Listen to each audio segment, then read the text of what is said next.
Good afternoon, everyone, and thank you for being here. My name is Sharice Campbell, and I'm the Chief of Community Engagement and Innovative Partnerships. Today, we'll be sharing round two scenarios and answering your questions. As enrollment declines and resources stretch, we have a responsibility to look ahead and plan in ways that support long-term sustainability and strong opportunities for every student. The student assignment project, with your feedback, is designed to ensure our schools are aligned with enrollment trends and the evolving needs of our communities. Please note, no final decisions have been made. We're listening, refining, and shaping together. The scenarios you're about to see are based on feedback received during round one and our building goals. Your input matters, and that's exactly why we're hosting these sessions this week. Your feedback in our feedback survey will help shape the next round of scenarios. This round of scenario feedback will close on April 12th. We've partnered with HPM Group for the SAP process. So now I'm going to turn it over to Tracy Richter to review the round two scenario details. Thank you, Dr. Campbell. I'm going to share with you a PowerPoint presentation that we shared with the community on Friday. I know there's going to be a lot of questions out there still, and I want to assure you that there's still a lot of discussions that need to be had. And I think this week during our community meetings, as we go out and meet with the community, we want to talk through these. I know there's some things out there that may still seem a little confusing as to why we got there. Hopefully today we'll clear some of that up. But as we get through the week, again, making adjustments as we have as we go through this, and I'll go through and show some of the reasons why that we had made some of these changes in here. And so with that, I will start with a presentation. Give me 1 second.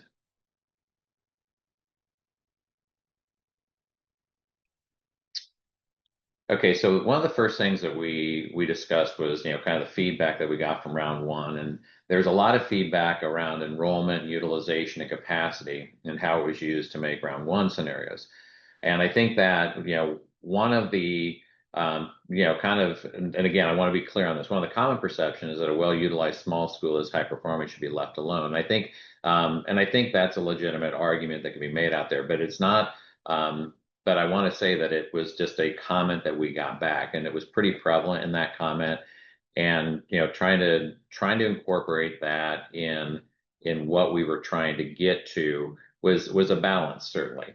That when you get to some of the other feedback that you may include in here, we got several. I mean, when I say several, many comments about kind of preservation of the high school cluster and the feeder patterns, and how do we keep our elementary schools into those same feeder patterns to keep our high school clusters intact. And as we went through, that was kind of a universal theme as we got through the feedback that we got. And so some of the decisions that when you go into this, and it goes all the way from the north part of the district into the south, is that as you go through a process like this, and we know that boundaries are going to come into play, how do we make sure that if we can keep the buildings in the clusters where we can minimize the amount of kind of cluster moves? And one of the things that we tried to ensure in that, by utilizing the buildings that we needed to use, were to help when we get into the boundary scenario, how do we preserve those high school clusters, and making sure that the students in the elementary schools will progress in the high schools that they see today. Grade bands was another part of the feedback. I think one of the things that we wanted to show in the first round was, how do we use grade bands in order to impact how we can preserve some of those clusters, but also how do we keep some of those, what we might consider some of those buildings that we are working toward a goal of getting utilization, not just utilization, but the capacity of the buildings to a standard.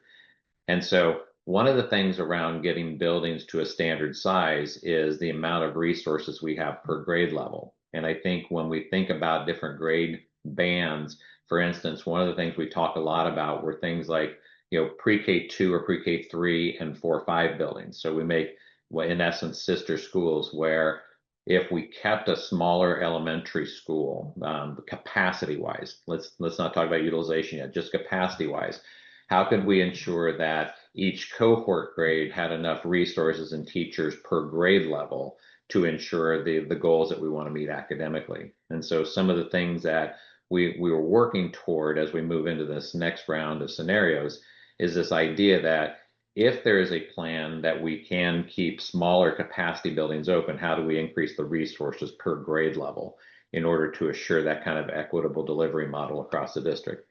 There is obviously a strong emphasis on keeping communities together throughout the process, and we do understand completely that. And one of the things that I think it's that I think that is not perceived is that what we're trying to look at is where do we see that you know that we have declining enrollment where the live attend analysis is telling us that students are transferring across boundaries, and where does that make an impact? And so we look at that a lot.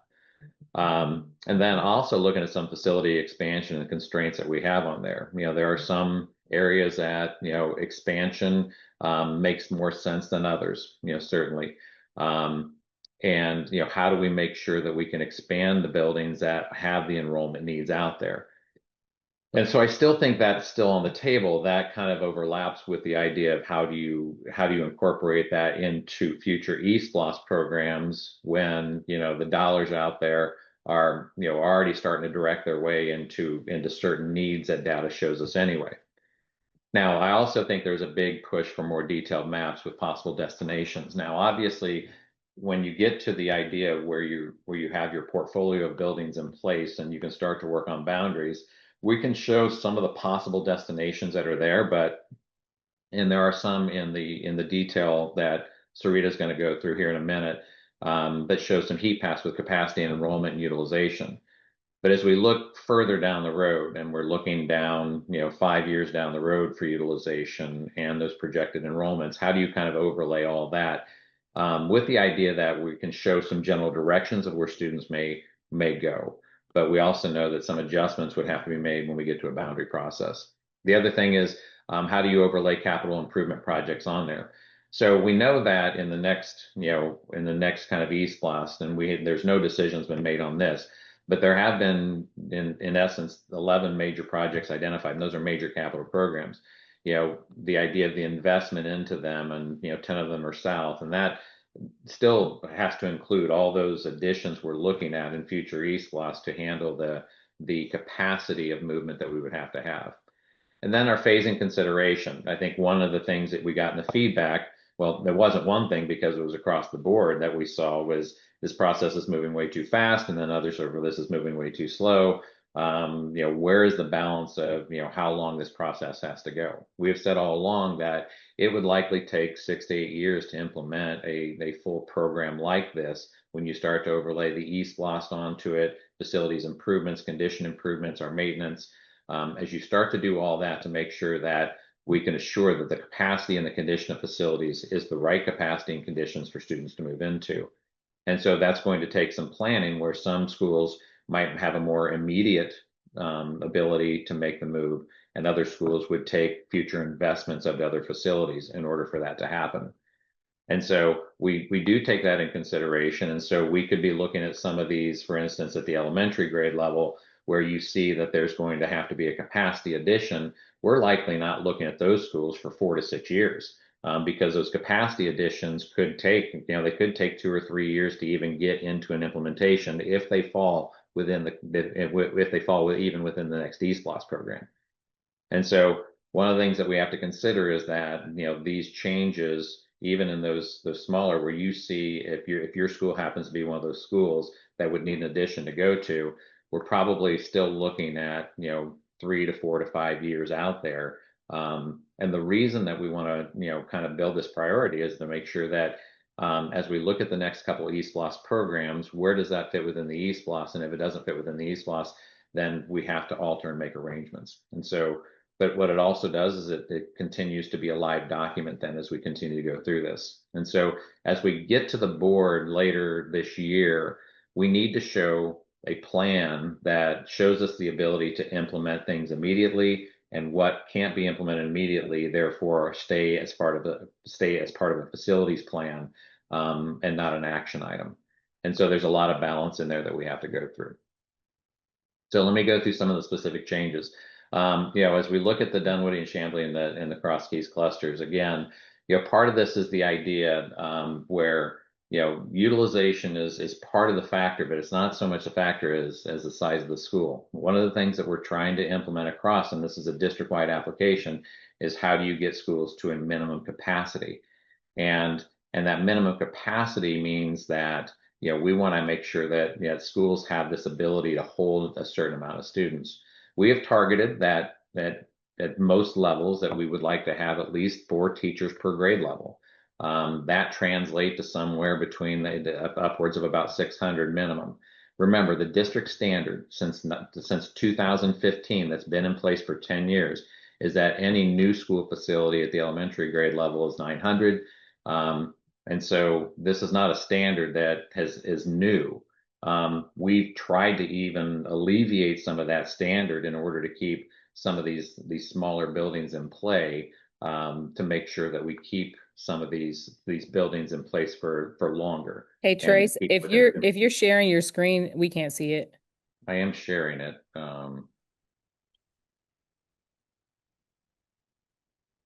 Let me go back out and hold on one second. Okay.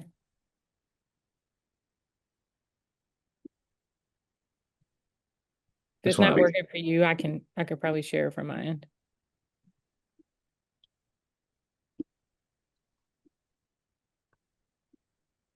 Let me try this again. My apologies, I thought it was sharing.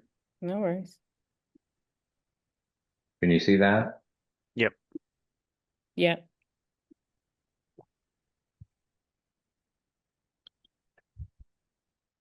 Okay, so that's what I just covered. Let me put this into my apologies if you weren't seeing that. Can you see that now? Yeah, we're good now. Okay, sorry about that. So, and again, part of this idea is that, how do we look at all this balance of kind of feedback with kind of keeping high school clusters, and how do you adapt to that and look at all those things.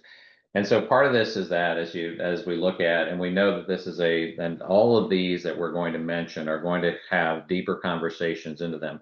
And we've gotten a lot of feedback from these communities, and we want to continue to work in collaboration with these communities.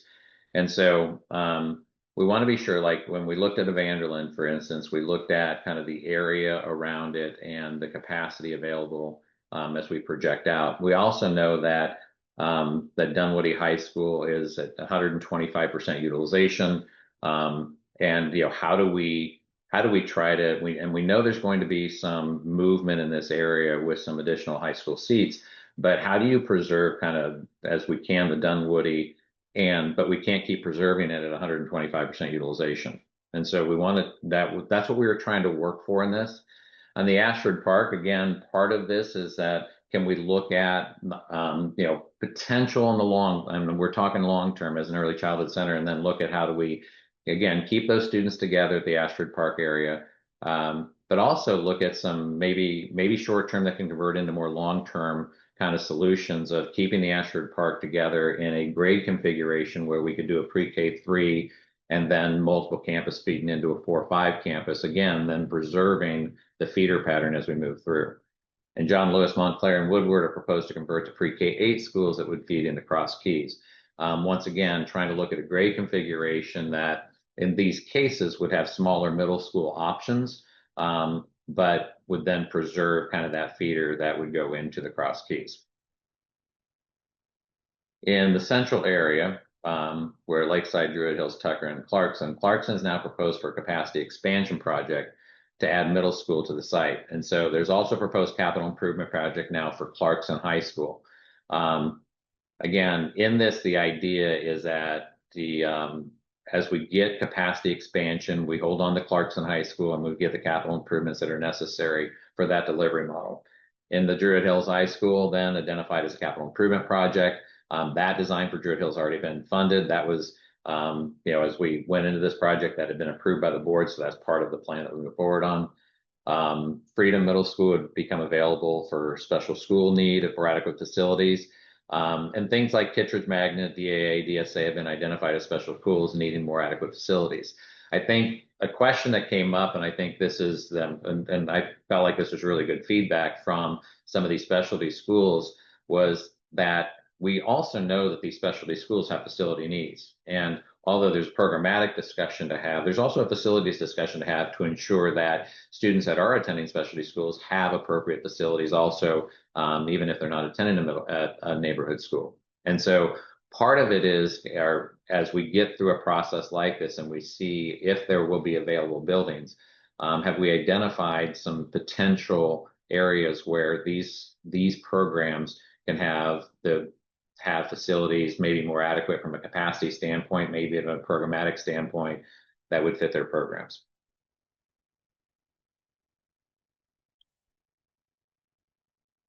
In the Southwest, make sure, yeah, in the Southwest, we have McNair, Cedar Grove, Columbia Towers, and Southwest DeKalb. So McNair High School is proposed to convert to a 612 campus. And again, the early learning center at Terry Mill, not identified in round 1, is proposed to move to McNair DLA. And then again, which was proposed to be repurposed. As we looked at Cedar Grove Middle School and Cedar Grove Elementary Schools, both were proposed to be closed in round 1. They're now proposed to remain open, but also trade buildings. This effectively creates a 612 building at the Cedar Grove High School. Again, what we were trying to do is preserve, the high school cluster based on the feedback that we had. Understanding, again, that one of the things that we went through was there's some give and take, is that across our community meetings, in several meetings that we had, we heard about, program disparity and program offering disparity at each, especially at the high school level. Well, a lot of this is attributed to enrollment. And so we're trying to move to a programmatically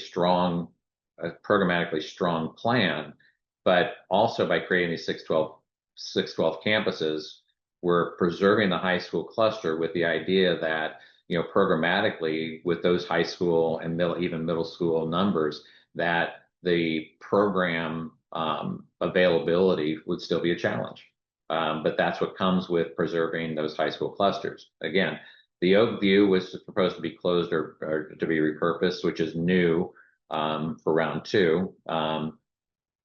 And then Bob Mathis Elementary was proposed to be closed or repurposed in round 1. The round 2 proposal is to convert Bob Mathis to an ELC similar to Coralwood. The Wadsworth Magnet, again, has been identified as the school needing more adequate facility in this area. In the Miller Grove, Lithonia, and MLK clusters, in the first round, Stoneview was proposed as a repurpose or a closure. Stoneview is now purposed to remain open as a pre-K-5 elementary school. Again, I think part of previous planning work and East Blast promises out there, kind of made a move here.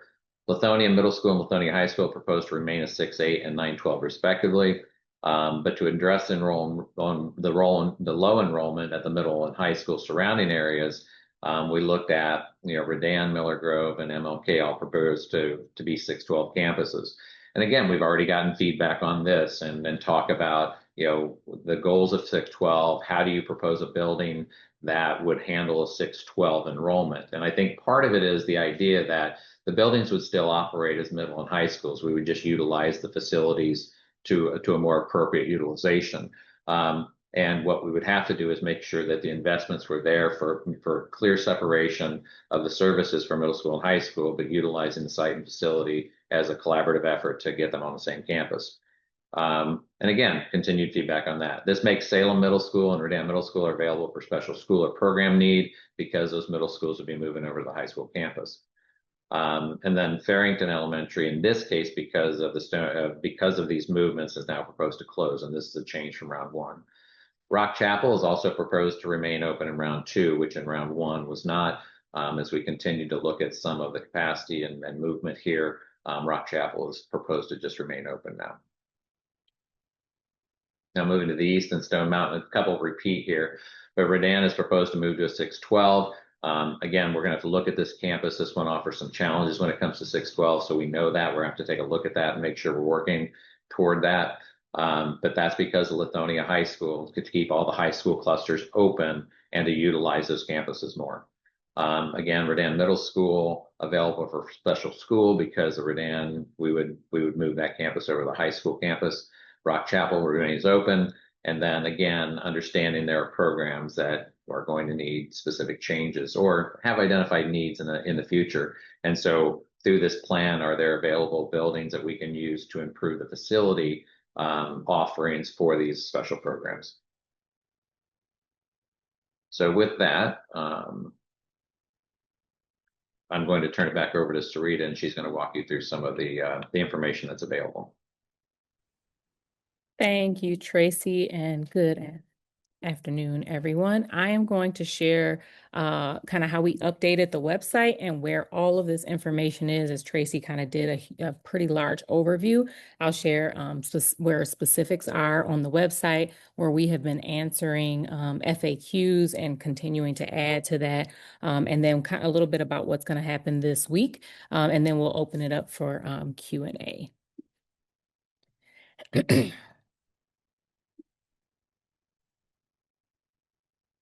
All right, so I'm going to direct you directly from the district's main page. On the district's main page at DeKalbSchoolsGA.org, if you scroll right below the visual videos, there is a button called Student Assignment Project.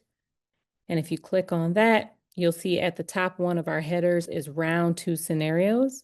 I'm going to click on there. And this is going to take you to our Round 2 Scenario page. This is just a banner to let you know that we're collecting feedback through April 12th for round 2. And then what Tracy kind of showed on his overview slides are pretty broken down by each of these, what we're kind of calling super clusters, just for the sake of conversation. And in each of these, for instance, for Dunwoody, Chamblee, Cross Keys, Sequoia cluster, you'll see a map on here. So you can click right there to see the full map. That way people could zoom in and zoom out, print if you need to. So you just have access to the full map. And this map shows everything that will eventually get explained in the video that I'm about to show you. But it has a narration of what we proposed in round 2. The color kind of breaks up from round 2 to round 1. A map with symbols, some additional considerations for future iterations and grade changes and things of that nature. And something else we got a lot of feedback on was possible utilization. If nothing changed, what would be the utilization in some of these spaces? And those are in the form of a heat map. So each cluster group has a heat map and a map that shows the actual map for proposed changes, as well as a narrative. They also have a video that actually walks through the entire map. So if you're more of an audio-visual learner, we have that for you as well. And then because that narration on the chart is kind of small, we also have it in chart form. So you can go through each one on this actual chart as well. So we have those 3 items broken down by each of the clusters, as you can see, or the proposed, or these kind of super clusters that you guys can see, kind of the thought process and kind of follow the narrative as we process through this. If you want, this is just a shortcut to go to the meetings for this week, and we'll come back to that. Another question we heard, or feedback we heard, was they wanted to see a little bit more of the resources. So information from round 1 is here. There's a lot of questions about aging in place. So we just kind of gave some high level aging in place information that's happening specifically in DeKalb County. So U.S. birth rate data information that has been trending for a while. Some more information about our capacity and enrollment. General heat maps for all of our schools, as well as all the work that our operation team does often. Some information on some economic development, and this portion is still a work in progress. We just met with them again last week, so there is potential that some of the capital campaign work that's happening in the city of DeKalb may impact what we're doing here. So that is, we're still working with that entity. where all of our maps are. This is something new. I just want to highlight. There was a lot of questions about investment in facilities where changes have happened throughout the decades. So our operations team created a virtual kind of interactive map that shows enrollment, new schools, capacities, additions, and closures from 1970 to now. So that was a new addition. People asked about facility age. So this is an image that you could click on that talks a little bit about our facilities and ages and where they are now.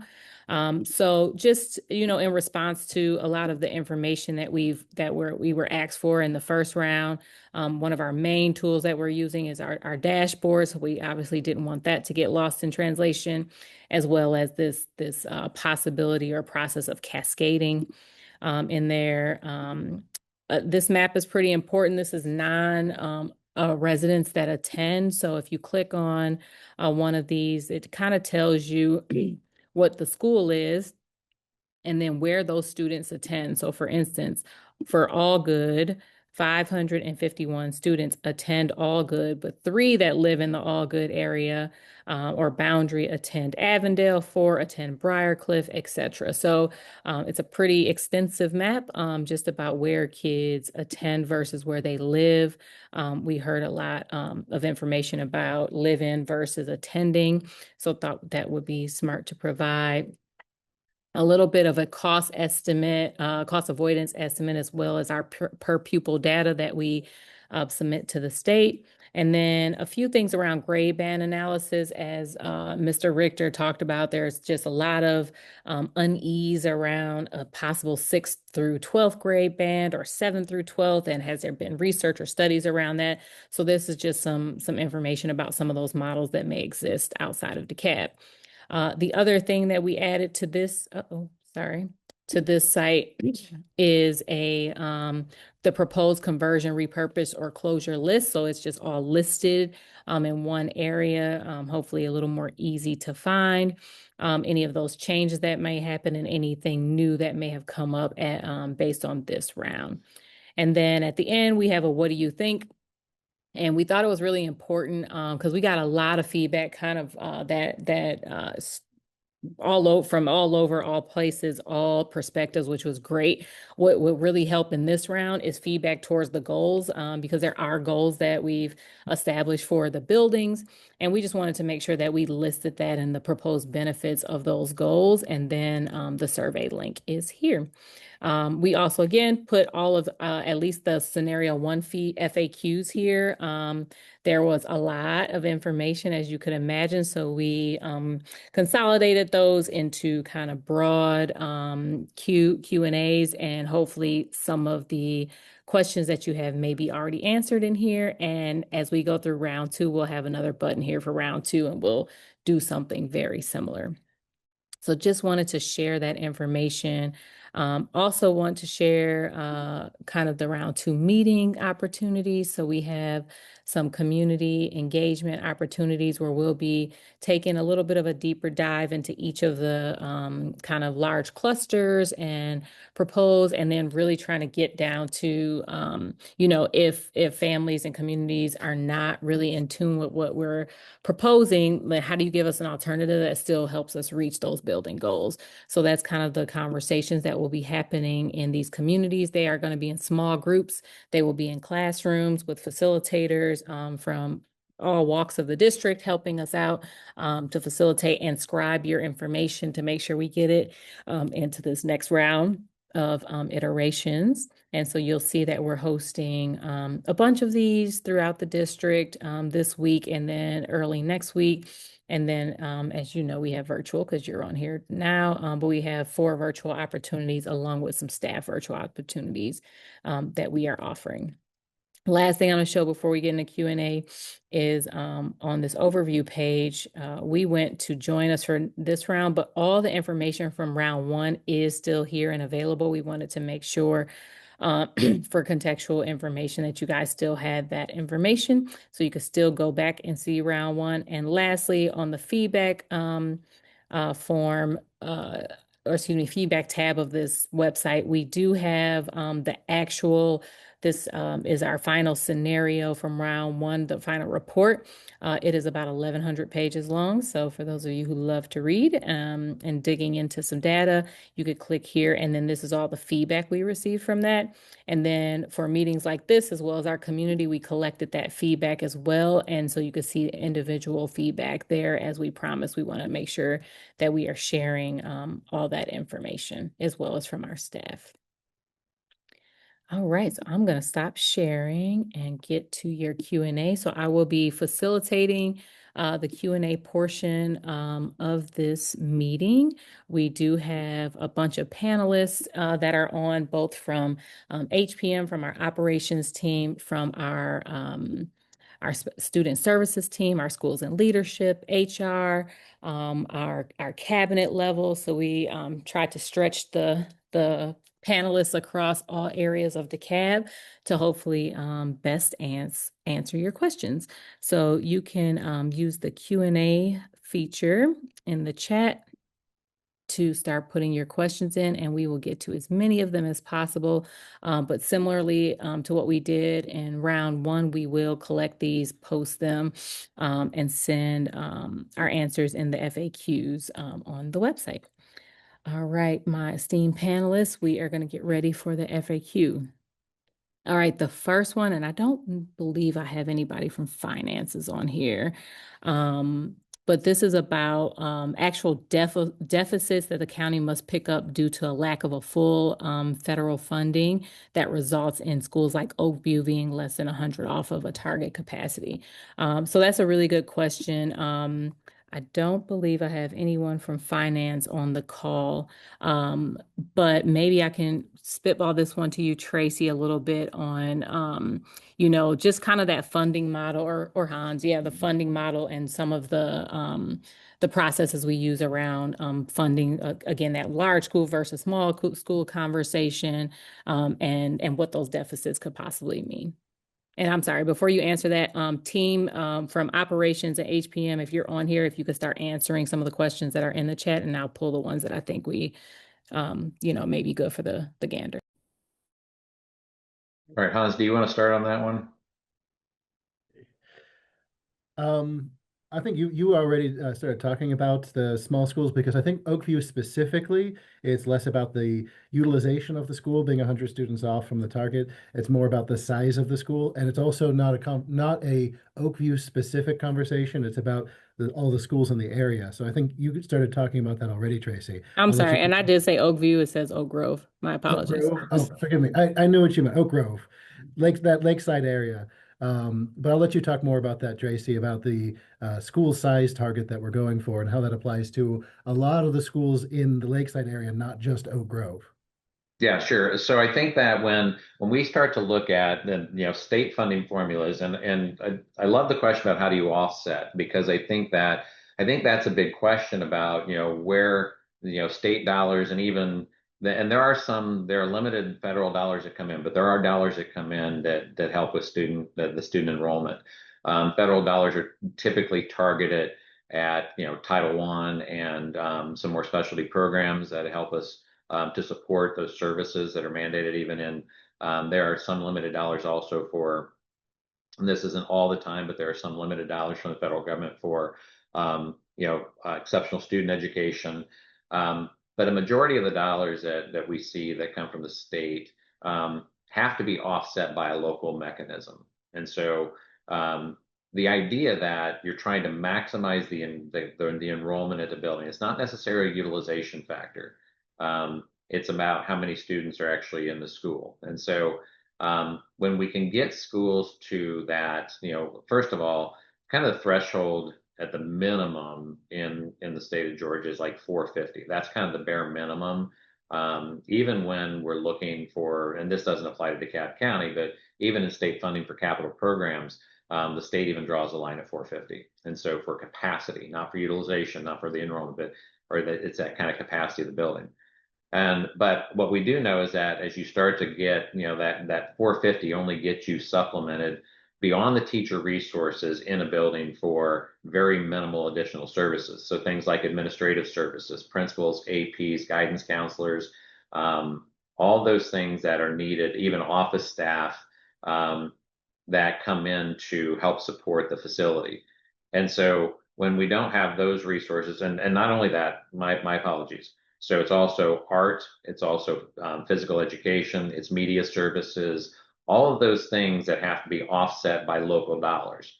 And so the meat from the middle is that how far can the state dollars go, what minimal federal dollars do come in and redistributed through the district, but also then what is the dollar amount that has to come in from the local. And again, it really depends on the overall school size and how many students are attending that facility to offset that cost. But it's not just a school specific discussion. And I've said all along in this process, if it was one school or onesie twosie issue, this wouldn't be a big deal. But as you move across the district, and we've spread facilities across the district that don't have the capacity to be there, that we keep stretching those resources where more local dollars are necessary to make sure that every school gets the same services. And so we're faced on a district-wide planning measure to try to equalize the delivery model at every elementary school, every middle school, and then to some extent every high school, but high schools work a little differently just because of the amount of programming that's in them. But especially at the elementary grade level, that, when we have these other smaller schools, we have to supplant those dollars more than schools that actually meet that target enrollment number. And again, if we start at that baseline of 600 and 600 doesn't quite get us, I think one of the reasons the district went to the 900 standard was to try to maximize it 10 years ago.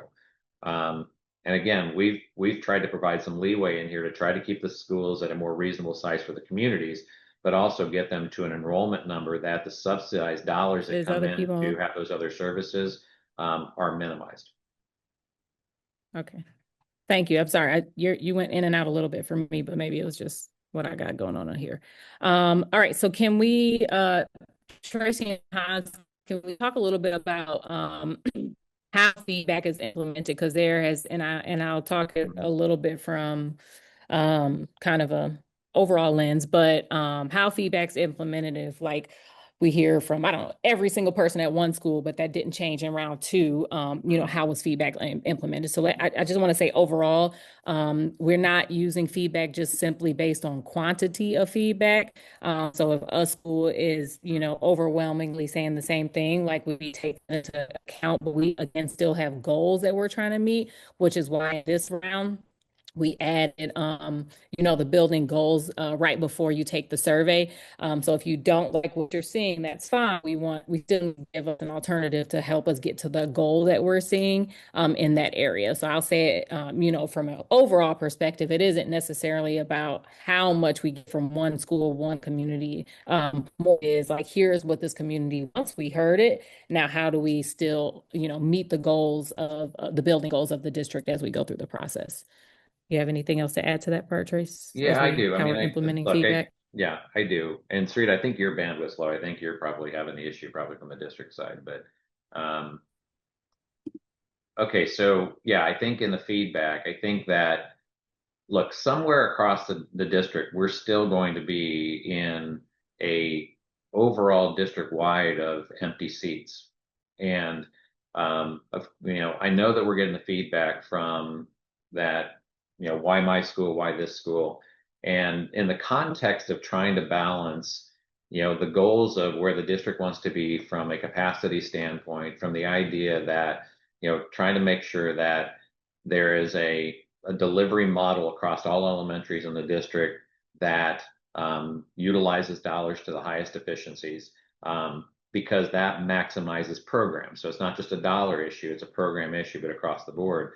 And trying to make sure that when we walk into all parts of the district that we can have the same conversation. And it's difficult to walk into one area and say, it's fine to leave a school open that only has a 500 capacity or a 450 enrollment when I have to go to another part of the district and say, it's not fine. And so I think that the feedback, what we're trying to do is we're trying to shape this to balance a lot of different things. And so it's things like, well, how do you keep the high school cluster together? If it's important that we stay and keep the high schools intact, then how can we then maximize the elementary utilization and the capacity of those buildings and maximize the capacity of those buildings along with some capital investments to allow that to happen and keep the feeder pattern together. Otherwise, then, because the other argument is that we're going to have to boundary ourselves out of this, but the boundary yourselves out of it doesn't help the overall matter of, currently 20,000 additional seats in the district. And so you're just kind of spreading out the issue there.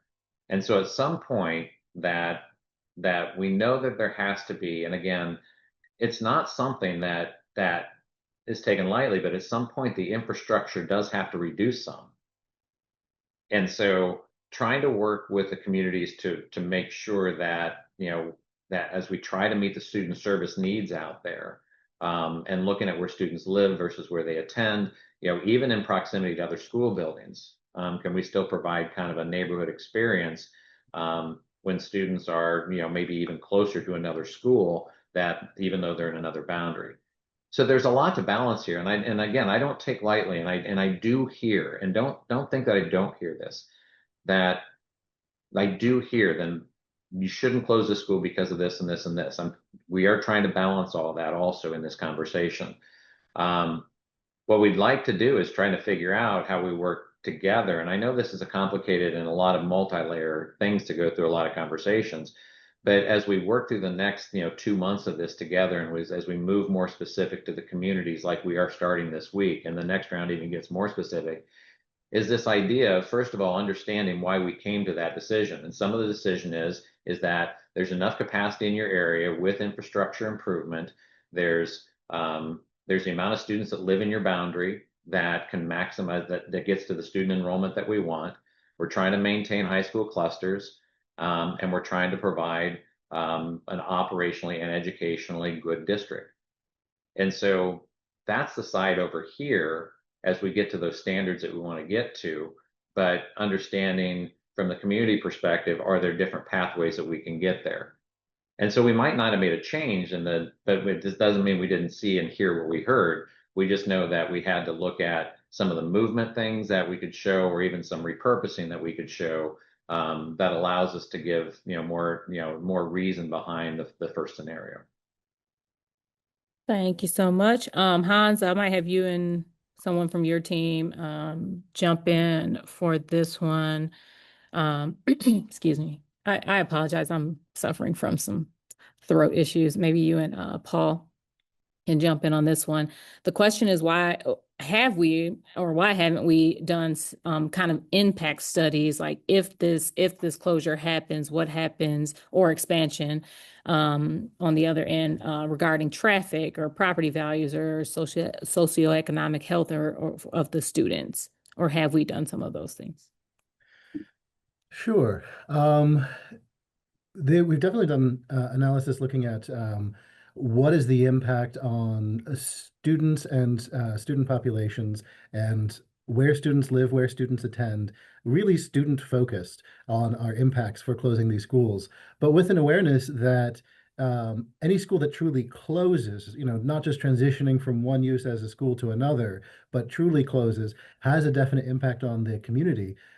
We have examples of that in the DeKalb County School District in our own past, and so we can look to what has happened in those areas and those communities. And so there's definitely a recognition that, this is not a light thing, but really trying to keep that student focus on how do we best serve our students, how do we make sure we have well-resourced schools, and keeping that as our guiding light. Trying to work through this process to say, as Tracy was saying, we have 20,000 open seats. Our inventory is going to have to go down, and we're going to have to shift, where the students are, where the seats are. But how do we do that in a way that is best serves our students and best serves the communities our students live in? So there's very likely infinite number of studies that we can do when it comes to traffic studies, when it comes to socioeconomic studies. We are talking with the county, we are working with various agencies, but one, as I said, our focus is primarily on what is the potential impact on students and the student support, whether it be from the school or from the community. But then also, we're not at the end of this process. And so there's a lot of work that's going to need to be done once decisions are made to figure out how this is all, or as we are making these decisions, I should say, to figure out exactly what implementation looks like. And then once decisions are made by the board, how does that look like on the back end of, what does it really mean to shut down a facility? How do we make sure that it transitions to whatever its next use is, so that all these facilities are not just left alone? That is absolutely not our goal. So there's a lot still left to be answered. We're aware of that. We're working through that. But we're also trying to be as sensitive as we can to the recognition that schools mean more than just the students that are being served in them, even if the students that are being served in them is our primary focus. Thank you. And Hans, while you're talking, can you just explain what eSPLOS is for people who don't know what that means? eSPLOS. Sure. Education Special Purpose Local Option Sales Tax. It's our primary funding source for capital improvements. Basically, whenever we need to fix up a facility, put on a new roof, renovate, do a new HVAC system. Also, if we need to do a full capacity addition, put on a new wing, or if we need to tear down and rebuild a school, or just build a whole new school to begin with. eSPLOS is a penny sales tax renewed every 5 years. It's our primary funding source for making sure those things happen. And on that note, why are we possibly, this is for you and Tracy, talking about possible expansions of buildings that will take eSPLOS money that we might not see until 2030?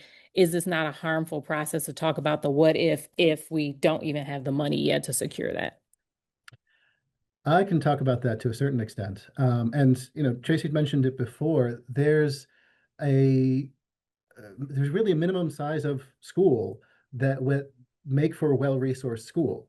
And elementary schools, especially, that fall below that number of enrollment. If the school doesn't have enough students to earn a full music teacher, the district still provides a music teacher, at least part-time. And if the same thing with art, PE, several other things, school nurse. And so it's just this recognition that small schools are, in order to make them resource school, the district has to subsidize those schools more so than other larger schools, just to make sure that all schools have the resources that we as a district deem necessary for all of our schools, for all of our students. That is inefficient. And I hate using that word efficiency when it comes to schools and students, but it is something that we look at. And in order to make sure all of our schools can be as well-resourced as possible, the best way to achieve that is to make sure that all of our schools meet that minimum size standard. That way that reduces the need for subsidy for those small schools. And in order to achieve that, as part of looking at a long-range plan, that plan needs to include increasing the size of those small schools. And when, even in a time when we need to reduce the overall capacity of the district, if they have schools that are too small, and they, result in that imbalance, then we still have to figure out what that looks like. And that does have an effect on the overall plan. That does require new construction to happen. So that can't be just in the next year or two. It takes a little bit more time. In this round 2, there's included a line about implementation on the chart that's there, as far as what would phasing look like, I believe was the word that was used. And so for these Sorry, while you're there, can you dovetail off of what is short, medium, and long term? Because that was part of the next question. So as part of this round 2, we're looking at like what will it take to do that. These capacity additions are in that medium to long term. So short term is something that can happen in the next 1 to 3 years. It doesn't require a whole new big projects. Projects generally take a year of planning and a year or 2 of implementation and construction to make happen, and that's for the short, small ones. For larger projects, building a new school, that sort of thing, it's often 5 years. From the first talking about it to then having it be approved, to then having it start and be designed, to having shovels in the ground, it can take a long time. So the short term, 1 to 3 years, medium to long term, that you're looking at 3 to 5 to possibly 5 or 6 or 7, and then medium long term is 5 to 10 years, long term being 10, possibly 10 plus years, depending. The facilities plan that we're looking at right now is a 10-year plan, and that's being tied into that long-range facility plan is something that started even actually around the same time as SAP, but separate. And we're folding it in as we go along, different elements, so that we're making decisions on the facility side, we're making recommendations on the SAP side that work together rather than two separate processes that aren't talking to each other. So when you see short-term, medium-long, it's kind of referring to how many years roughly, because nothing is decided, nothing's set in stone yet. How long would it take for this to be implemented? And Mr. Kennedy, can you just add, like, what are some things that we may be doing from an HR lens to, maintain some of our staff through this process? So if I hear that possibly my school may be on the chopping block in 6 years, like what incentives and support are we giving staff to stick around and kind of possibly, go through the aches and pains of this process with? Yeah, well, I'd like to start with, what the intent, from an HR standpoint is to retain. And I'm glad you positioned it that way, is to retain our teachers within the district so that as students who are affected move to different schools and that kind of thing, those teachers are going to be following them. So we're going to come up with a plan.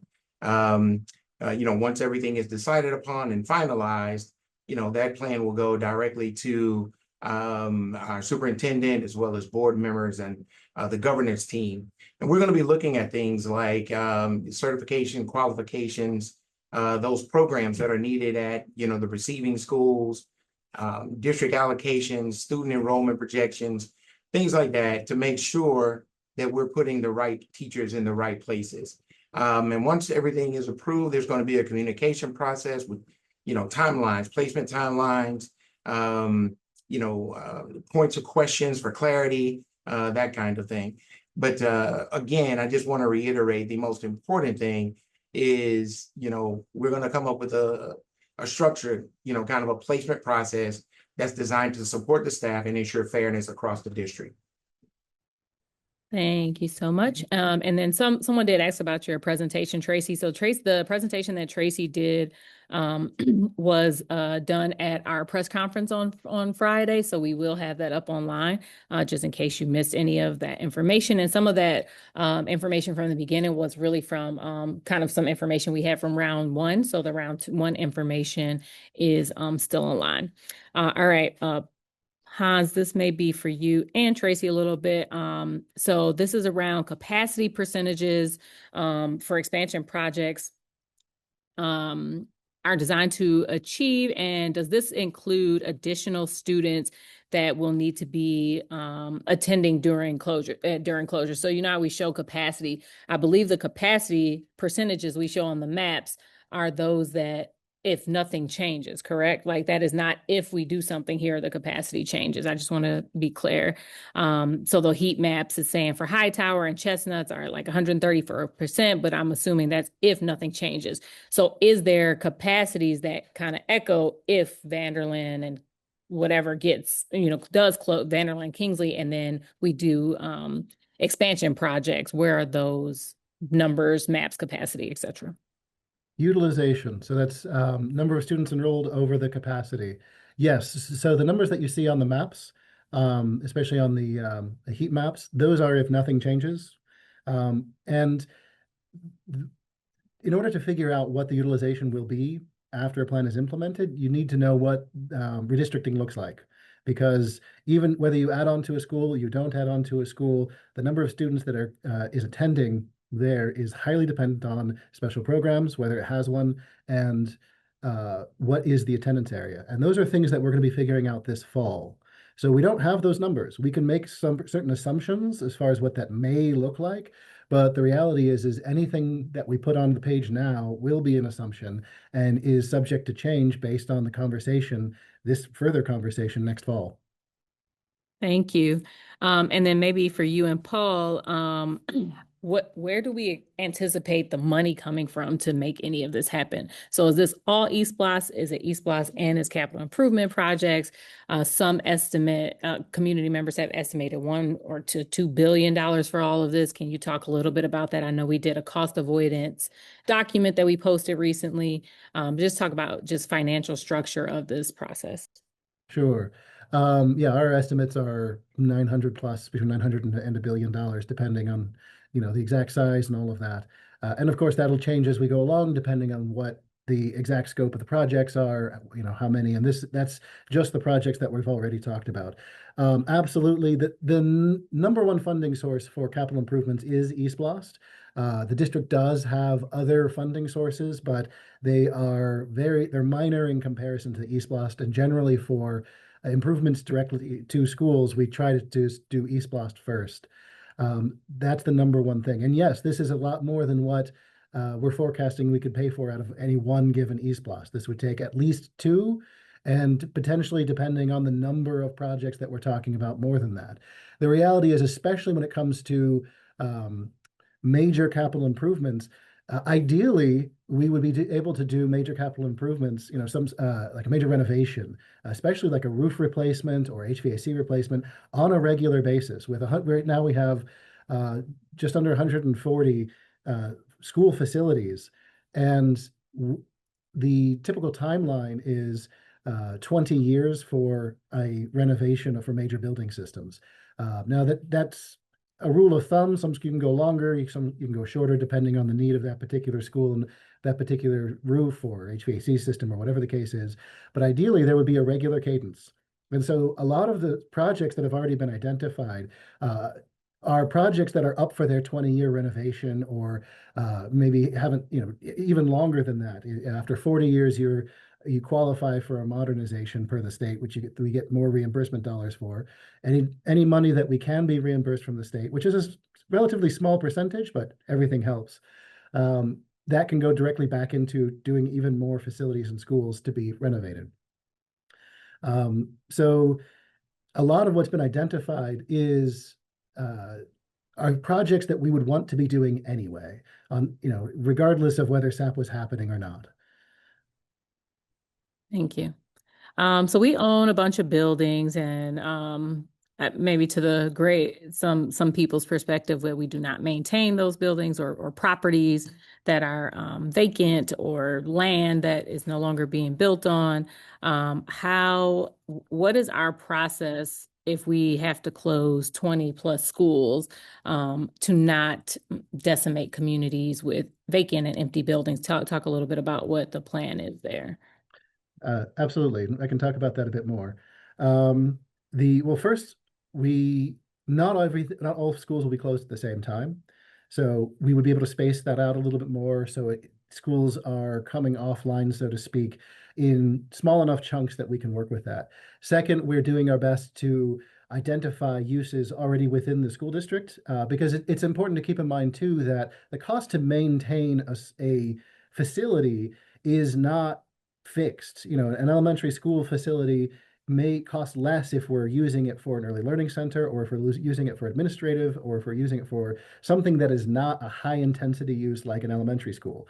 With an elementary school, even if it's only 500 seats, having 450 plus students, or whatever the enrollment is, plus all the teachers there every day, every school day, is a very high intensity use that takes a lot of maintenance and a lot of upkeep. Any other use is a less intense use that costs less money to maintain. So we're trying, for those facilities where we can identify a secondary use within the school district, we're trying to do that. And you see that already being talked about in round two as, some potentials for different facilities that, hey, this facility could become an early learning center, or it could become something else. Secondary to that, we're talking with the county to see if any of these facilities might work as either a community center or some sort of service to the community, so that the building is still there, a service to the community, even if it's not an educational, direct instructional educational facility.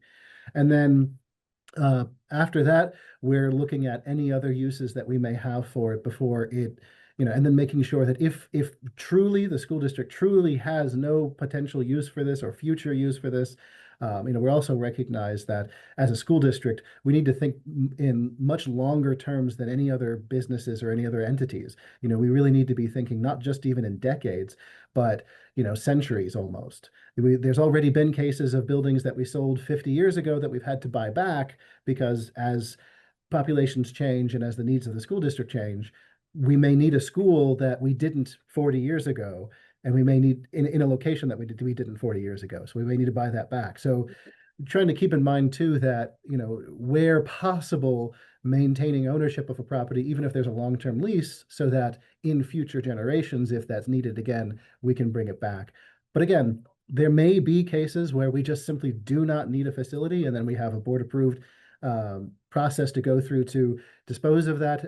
But during that process, we'll make sure that this isn't just a fallow vacant lot, that this is something that can still be of service as much as possible to that community. As I mentioned, just recognizing that while we directly serve these students, the communities they live in are also a service to these students, and we do not want to harm that community. Thank you. Thank you. So there's a lot of questions around the arrows and potential of where someone could go, or the possibility of a change cluster if a kid goes somewhere else. Talk a little bit about the intention around the arrows and what we heard from last time and why we added that for this time. So I think part of the discussion, Hans, I'll let you fill this in too, is that, potential of where there is additional capacity in buildings is where, we could see where, we have some buildings that have, 250 additional seats that can be filled. So possible movement in that direction, it's not a clear indication of the boundary. I think that one of the things we tried to do was in some of the moves, and as best we could, and there might be an instance or two where we might have kind of looked at the cluster a little bit, knowing that, again, we have a high school coming online, especially in, the north part of this district. It's going to, kind of have all kinds of implications when it comes to elementary feeders into that building. And so what we try to do is just show some movement without kind of committing the boundaries, because we know boundaries is another process. But again, once you balance this and you get the enrollments and you get those utilizations all the way up and maximize the use of the buildings, you can help stabilize the cluster.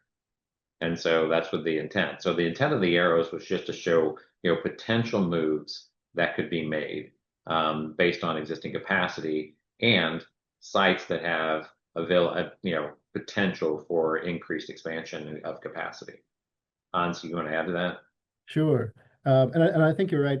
You hit the nail on the head there, Tracy, where it's really just to help visualize. We say there's really two different types of movements in the arrows. One of them is to help visualize when we say, for example, in round 2, Cedar Grove Middle School and Elementary School effectively kind of swap.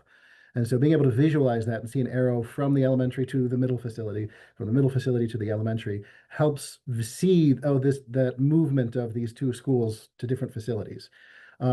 Additionally, arrows kind of help indicate possible, if the school were to close, where would the students possibly be redistricted to? And in those cases, that's a direct response from a lot of the feedback that we heard in round 1, where there was just one of the number one questions was, well, where will my student go? If they don't go here, where will they go?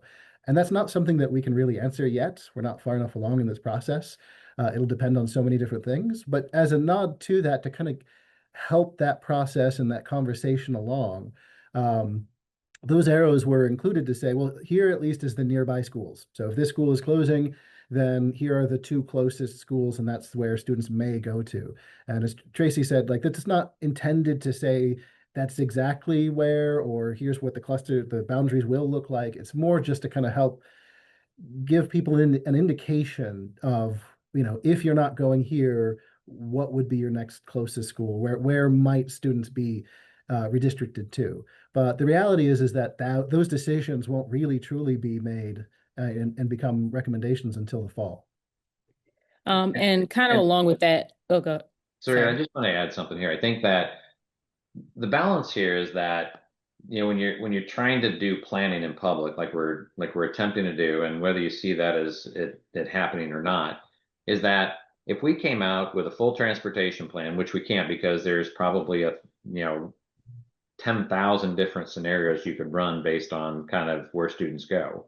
But if we did that, we named the boundary, we named how much capacity, we named all that, the other side to the argument would be, you've already got a plan. You know what you're going to do. And so why are you coming to us? And we intentionally have not gone there because we want to make sure that we're trying to shape this as best we can. Look, understanding also that right now we may be in a scenario where, understandably, you're not happy with the scenario that's out there, and understandably. And just, to some extent, when you're doing this work, it's not a great experience to have to show that scenario for that. But if we went and solved all of these things, the other side is that why are you even coming to us? You already have a plan out there. And the fact of the matter is that we have a baseline of something that is still a continuing discussion, but doing planning in public does take some hard conversations here without coming to some conclusion. I'm not being accused of you already have a plan. And so, but trying to find the answer of the balance of, do you have a plan or do you not have a plan, or are you still working toward a plan? The answer is we're still working toward a plan that is, as and again, getting some feedback and some critique around planning in public. The information's there. It's all, again, Sarita just walked everybody through all the information that you can see on everything that we've been asked for. And again, trying to piece it all together. But what we don't want to do is that, because we're not there, if we showed a boundary, the other side of this is, well, you've already made the decision. And the fact is we haven't. Can you talk, maybe both you and Hans, Tracy, just a little bit about kind of the loose suggestion that or proposal that we've kind of identified some of those specialty schools like a DAA, DSA, Kittredge, Wadsworth, to say that maybe if one of those schools are not in an adequate facility, that they could possibly move to something that's open. And I think the interpretation that some community members have had is that something like a Kittredge would have to move somewhere south because there is no open, if you will, facility in that area. Can you speak to that a little bit? Well, I think part of it is a little bit of both. I mean, I think that if you do the math on it, that the number of specialty programs versus the number of maybe schools that could be available doesn't add up, right? So when it comes to that, what I think we want to do is recognize that that the specialty schools also have facility needs, whether it's from a capacity standpoint to handle the capacity for the demand of the school, or a condition issue. What we wanted to do is we wanted to recognize, because I think we got feedback, is how come you're not mentioning these schools? And the fact of the matter is we are thinking about those schools, and we're thinking about it from a facility standpoint. And the fact of the matter is that there may not be an answer for an immediate answer from a moving standpoint for, let's just say, an example, and let's make that very clear, as an example for a Kittredge. But to not recognize that we still have some capacity needs for demand or condition needs would be that we're not paying attention to it, and we are paying attention to it. And we don't want to exclude the idea that these are real student choices that people are making that have a good facility need for good, strong programs. And so the effort was to make sure that we're including them in the conversation, because we got some feedback as to, you're not really talking about us. But from a facility standpoint, we do need to pay attention to them. We want to make sure that all students are served in a building that serves the needs for the programs. And Hans, can you speak to a little bit? I saw a few questions about McNair DLA in here. So if the ELC goes into McNair DLA, what happens to the students that are currently at McNair DLA, or the proposed? So in round 2 or scenario 2, McNair Middle School becomes an elementary Head school. toward Greer's. And McNair DLA would, along with other elementary schools, move there. And then the McNair DLA facility would then would be available to host the Early Learning Center, which could move from the Terry Mill facility, where it currently is, into McNair DLA. But it would be almost like just both of those. McNair DLA moving to what is currently McNair Middle School, and the Early Learning moving into the McNair DLA facility. Thank you for that clarity. Tracy, what kind of factors decide whether a school is not sufficient or adequate for expansion? Is this acreage? Is this footprint? Is it the layout? What factors go into us determining, like, hey, this building is probably not adequate for some major expansion? Yeah, sure. I think that's an excellent question, because I think that we continue. Sometimes it's not acreage, and I think sometimes we think it's just acreage. But we know all across the country there's urban districts that exist on small sites, so we don't just include that. But what we think about, we think about ingress and egress of the site. We think about parking. We think about the amenities like playgrounds and play fields and all those things that are necessary to offer the experiences on a site that you could possibly want. And so I think those are all factors. Also, kind of the infrastructure of the property and what exists on the current property and the availability to expand on that property. Or I think one of the other things to always consider, and I think this is a little more, it's a little more tangential. It's not so much a solid, I don't know how you say it, like hard fact you can go to, but is how are you continuing to be a good neighbor in your neighborhood? Like making sure that, the site is appropriate for all those things that are necessary. But I think all those factors have to come into play. I also think that building on, because remember, student capacity just doesn't come with classrooms. Student capacity comes with the idea that what are you doing about the cafeteria? What are you doing about administrative space? What are you doing about other circulation space or support space that goes along with additional student enrollment? And so we want to make sure that, so when a classroom addition just doesn't do it. Too many times districts around the country and again, even in the state of Georgia, have added student enrollment, but the cafeteria size stayed the same as its original design capacity. And so there are scheduling issues when it comes to serving time or cafeteria time and those kind of things. And so we need to think about all of those things. Acreage comes into play to some extent. But we want to make sure that all the amenities that go along with classroom additions, including that infrastructure piece and the support spaces and the site space requirements that are necessary, are part of the equation. Thank you. Thank you. Can we talk about Lakeside for a minute? Because I think this is kind of a cluster that is a little unique in some of the stuff that we've been looking at as it relates to metrics, where many of the schools are pretty well utilized, et cetera. Maybe the adequacy scores are kind of the same.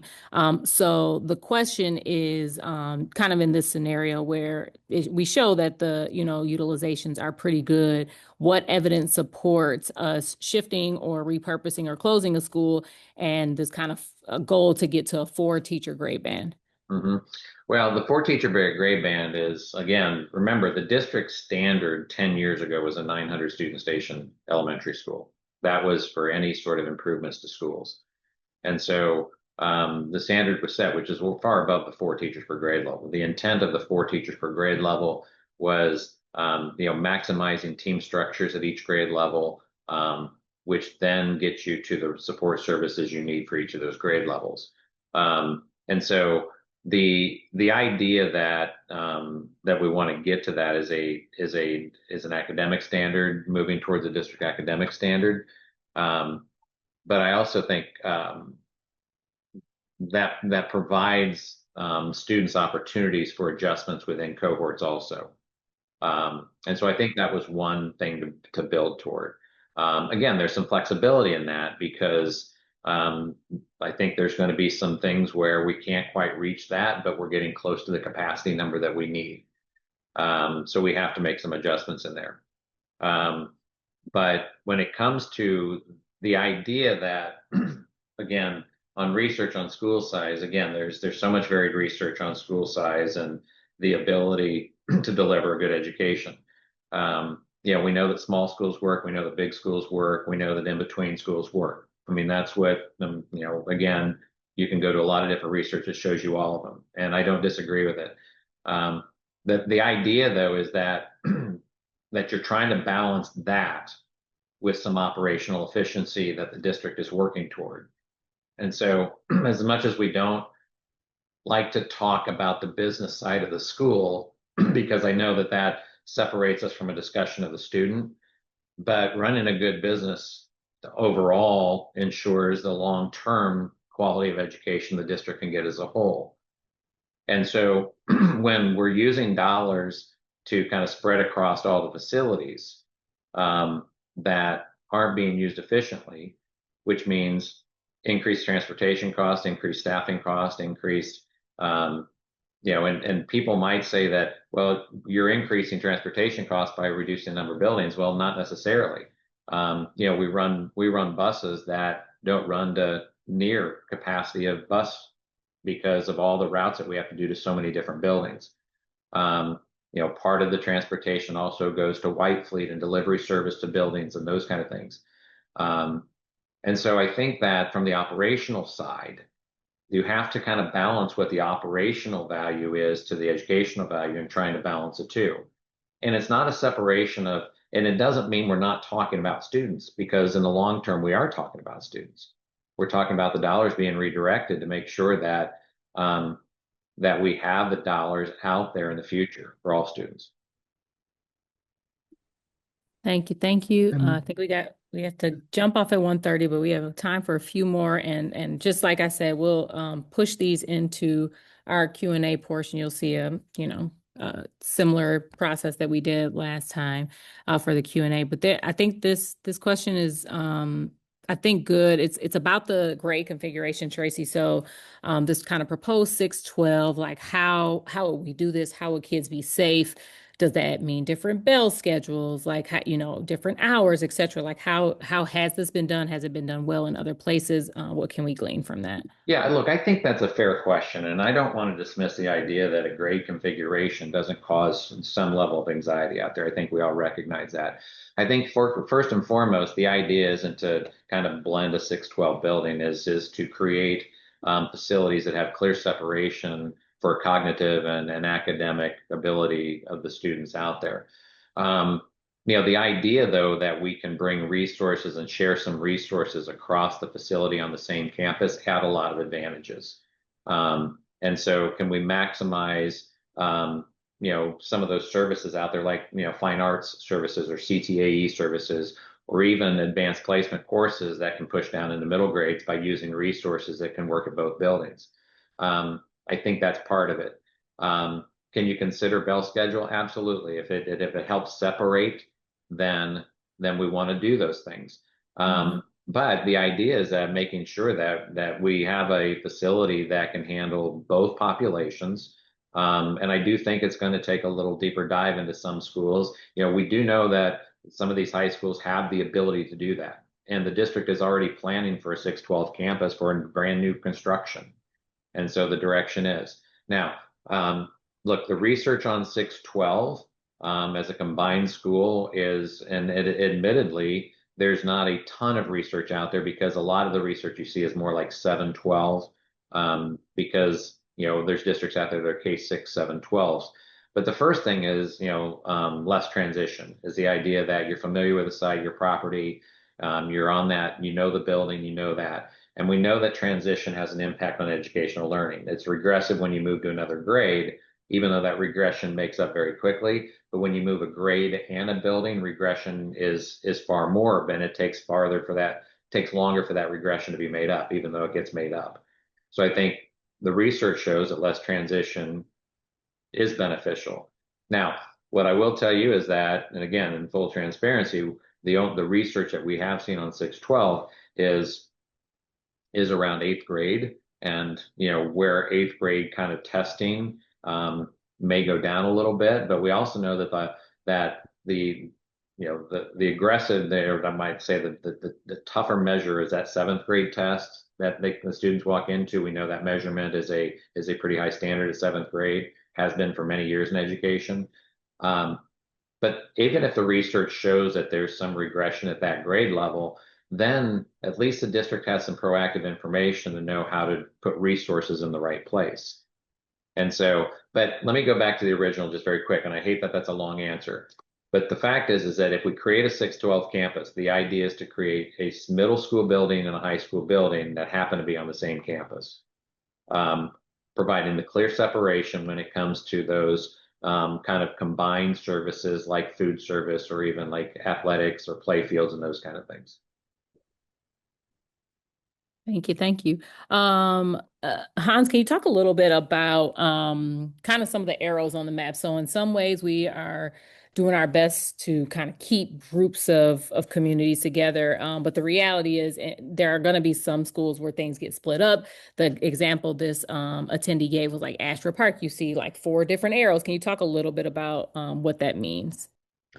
Sure. And so for a school like Ashford Park, or really any of these schools, especially the red arrows, the potential consolidation or closures or repurposing, that really is just what are your nearest schools? What are the schools where if there's a redistricting, what schools are going to be in that conversation?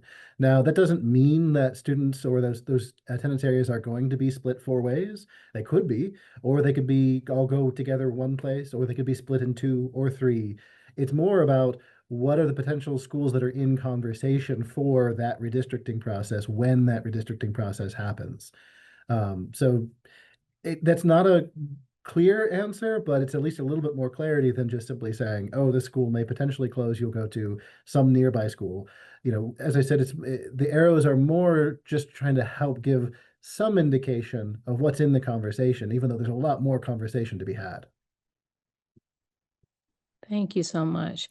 I think this is a pretty good one that I think talks a little bit about projections, right? So if the proposed changes are staged for short term, long term, medium term, does that mean the plan then changes if in, I don't know, 8 years we get some influx of people that come back to the district? How, like, why are we kind of scaffolding, I think is one question. And if something shifts, do we have flexibility to shift?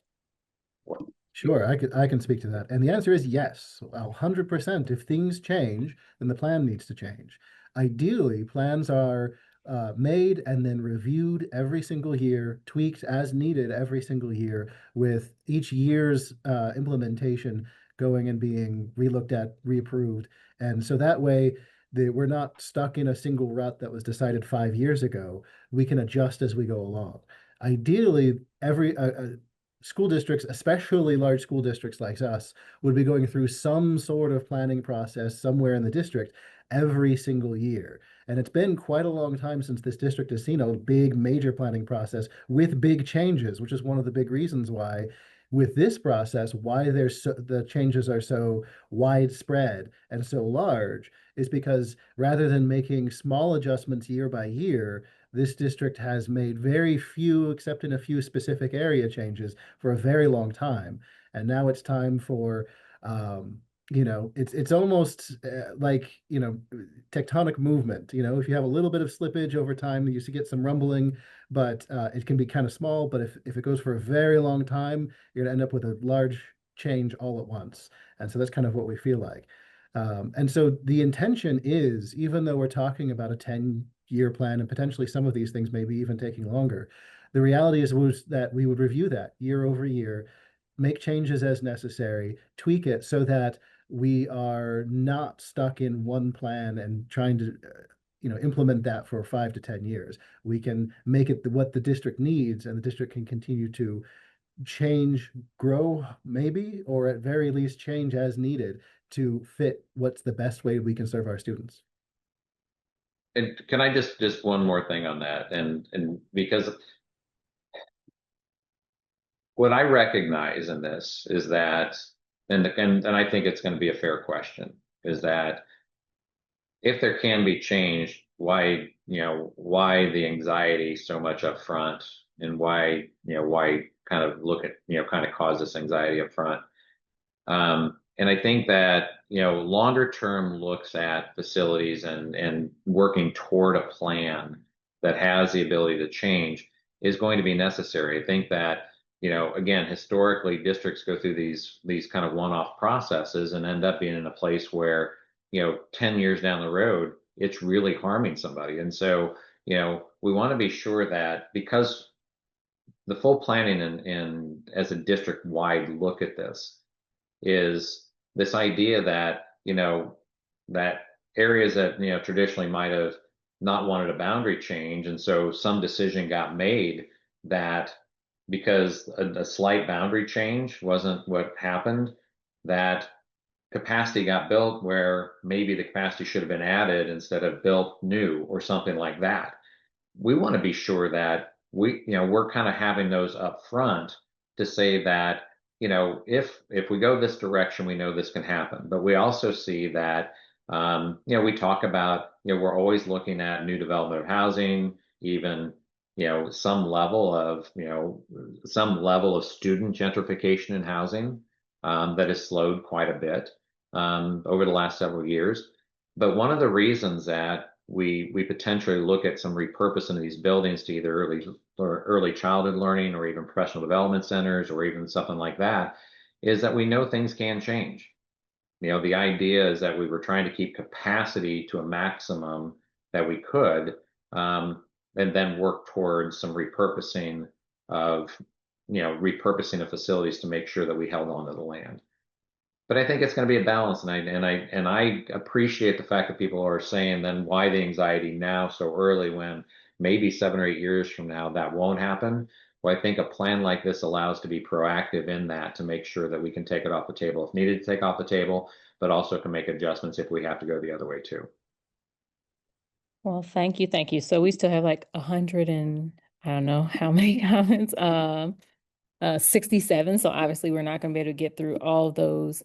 Today we will be pulling this information and getting it posted to our website as soon as possible with kind of round 2 Q&As for you guys to look. So on that same page where I showed you, you could take the survey right underneath that. We'll put the FAQs there. And please watch your cluster specific video because it does go through the narrative, the pictures, the maps, etc., to just give a general understanding of how scenario 2 rounded out. And at the meetings during this week, there are no large group sections. We are going straight into small classrooms with facilitators to just get down to specifics around your cluster, some maybe specific questions around your school community. And Hans and his team and Tracy and his team will be on site directly answering questions, both in a Q&A form, but also coming to the different classrooms so we could really get a better understanding and a deeper understanding of the concerns so we can again, iterate for that next round. So we appreciate your participation. Look out for those FAQs on our website, and hopefully we'll see you at a meeting sometime this week. Dr. Campbell, I'm going to close us out. Sure. So thank you so much, everyone, for your engagement today. I just want to remind you that your voice matters and will inform our next steps. We are indeed listening, refining, and shaping together. So please continue to stay engaged. Have a great afternoon, everyone.